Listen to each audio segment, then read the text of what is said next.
నమస్తే. అమలాపురం మాజీ పార్లమెంటు సభ్యుడు సీనియర్ కాంగ్రెస్ నాయకుడు జీవి హర్షకుమార్ వైసీపీ తీర్థం పుచ్చుకోనున్నట్లు సమాచారం.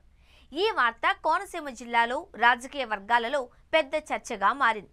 కాంగ్రెస్ పార్టీలో సుదీర్ఘకాలం చరిత్ర కలిగిన హర్షకుమార్ వైసీపీ తీర్థం పుచ్చుకోవడం అనేది రాజకీయంగా వ్యూహాత్మకమని విశ్లేషకులు భావిస్తున్నారు. కాంగ్రెస్ పార్టీలోనే ఉన్న ఆయన ఇటీవల కాలంలో పీసీసీ అధ్యక్ష పదవికి పోటీ పడ్డారు. కానీ అదే ప్రాంతానికి చెందిన గిడుగు రుద్రరాజుకు పదవి వరించింది. దీంతో హర్షకుమార్ అలకపాన్ పెక్కారు. దళితులకు పీసీసీ ఎందుకు ఇవ్వరు అని ప్రశ్నించారు. కానీ అధిష్టానం అట్టే పట్టించుకోలేదు. చివరికి ఆయన వైసీపీ గూటికి చేరేందుకు ప్రయత్నాలు మొదలుపెట్టినట్లు సమాచారం.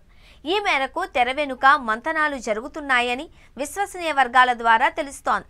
మాజీ పార్లమెంటు సభ్యుడు హర్షకుమార్ సుదీర్ఘ కాలం నుంచి కాంగ్రెస్ పార్టీ నాయకుడిగా చలామణి అవుతున్నారు. 2000లో ఆయన రాజమండ్రి కార్పొరేషన్ ఎన్నికల్లో పోటీ చేశారు. 2004లో అమలాపురం పార్లమెంటు సభ్యుడిగా పోటీ చేసి గెలిచారు.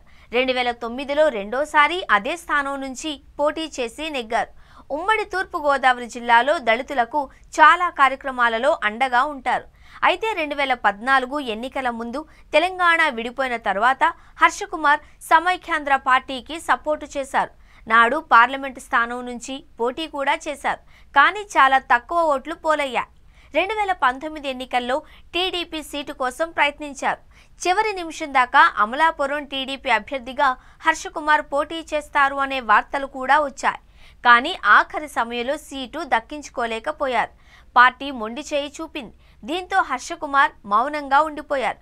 తదుపరి ఆయన కాంగ్రెస్ పార్టీలోనే కొనసాగుతున్నారు. ఇటీవల కాలంలో పీసీసీ చైర్మన్ పదవి కోసం ముమ్మరంగా ప్రయత్నాలు చేశారు. హర్షకుమార్ కు అధినేత్రి సోనియాతో మంచి సంబంధాలు ఉన్నాయి. అంతేకాక ఢిల్లీ స్థాయి పెద్దలతో కూడా మంచి సంబంధాలు ఉన్నాయి. కానీ పీసీసీ చైర్మన్ కోసం ఎంతగా ప్రయత్నించినా ఫలితం లేకపోయింది. అమలాపురానికే చెందిన పార్టీ సీనియర్ నాయకుడు గిడుగు రుద్రరాజుకు పదవి వరించింది. దీంతో హర్షకుమార్ అగ్గి మీద గుగ్గిలమయ్యారు.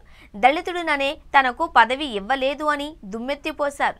ఈ నేపథ్యంలో పార్టీ మారాలనే ఆలోచనకు వచ్చినట్లు తన అంతరంగికుల ద్వారా తెలిసింది. త్వరలోనే ఆయన వైసీపీ తీర్థం పుచ్చుకోనున్నట్లు సమాచారం.